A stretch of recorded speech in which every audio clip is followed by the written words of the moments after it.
मुश्तरका मफादात council की तश्कील 9, पहली मरतबा वज़ीर ख़जाना की जगह वज़ीर ख़ारजा कौंसिल में शामिल। वज़ीर आज़म शहबाज शरीफ की मंजूरी के बाद मुश्तरका मफादात कौंसिल की तश्कील 9 का नोटिफिकेशन जारी कर दिया गया है। 8 रुकनी मुश्तरका मफादात कौंसिल के चेयरमैन वज़ीर आज़म शहबाज शरीफ होंगे, जबकि चारों सूबों के वज़राए आला बतौर मेंबरान कौंसिल में शामिल होंगे।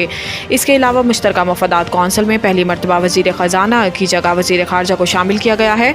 वज़ीर ख़जाना मुश्तरका मफादात कौंसिल के परमानेंट मेंबर होंगे, लेकिन वज़ीर आज़म शहबाज शरीफ ने साबिक़ वज़ीर ख़जाना इसाक डार के तजर्बे और सूबों से मामलात तय करने की सलाहियतों को देखते हुए इन्हें मुश्तरका मफादात कौंसिल में शामिल किया है।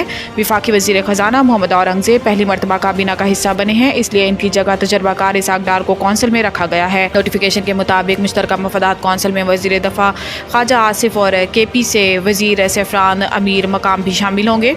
नोटिफिकेशन के मुताबिक मुश्तरका मफादात कौंसिल 21 मार्च 2024 से वजूद में आई। IMF के बड़े प्रोग्राम में जा रहे हैं और रवां माली साल ही मुआहिदे के ख्वाहिशमंद हैं। वज़ीर ख़जाना पाकिस्तान स्टॉक एक्सचेंज में तकरीब से खिताब करते हुए वफाकी वज़ीर ख़जाना मोहम्मद औरंगज़ेब का कहना था कि 14 और 15 अप्रैल को वर्ल्ड बैंक IMF इजलास में जाएंगे और नए प्रोग्राम के खदोखाल पर बात करेंगे। तफसीली मुज़ाकरात पाकिस्तान आकर होंगे। हम जानते हैं क्या और क्यों करना है और अब तवज्जो कैसे मरकूज़ करनी है। इन्होंने कहा है कि IMF के साथ माइक्रो इकनॉमिक इस्तेहकाम जारी रखेंगे। IMF के बड़े प्रोग्राम में शामिल हो रहे हैं। इस हवाले से IMF हुकाम से जल्द वाशिंगटन में मुलाकात होगी। IMF प्रोग्राम के हुजम पर बात नहीं हुई, लेकिन ख्वाहिश है कि रवां माली साल के इख्तिताम तक नए प्रोग्राम पर स्टॉक लेवल मुआहिदे हो जाएंगे।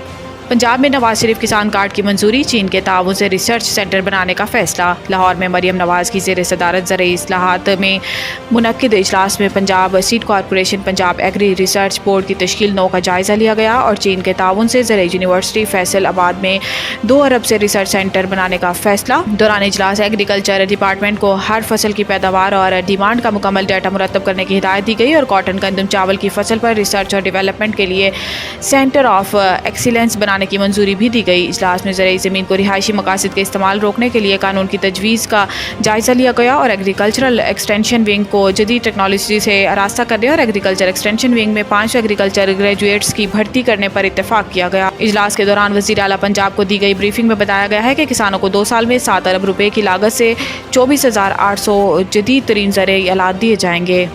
अल्लाह को हाजिर नाजिर जानकर कहता हूँ, किसी के साथ नाइंसाफ़ी नहीं की। Chief justice Peshawar high court. Chief justice Peshawar high court justice Mohammad Ibrahim के कमरा अदालत में ख़त्मुल कुरान की तकरीब हुई, जिसमें मुल्क में अमन व अमान खुशहाली के लिए ख़ुसूसी दुआ मांगी गई। ख़त्मुल कुरान की तकरीब से खिताब में chief justice Peshawar high court ने कहा कि अल्लाह ताला हमारे मुल्क को अमन का गहवारा बना दे। अल्लाह ताला हमारे मुल्क पर रहम करे और हालात बेहतर करे। अल्लाह ताला से दुआ है कि हमारे मुल्क में इंसाफ का बोलबाला हो। जस्टिस इब्राहिम ने कहा कि कुछ अर्सा में 1000 ऐसी दरख्वास्तें सुनी जो दूसरे सूबों से आईं। अल्लाह को हाजिर नाजिर जानकर कहता हूँ कि किसी के साथ नाइंसाफ़ी नहीं की। कानून के मुताबिक हमने दरख्वास्त गुजारों को सुना। जितने साइलिन आए हैं, जिम्मेदारी लेता हूँ कि मैंने उनके साथ इंसाफ किया है।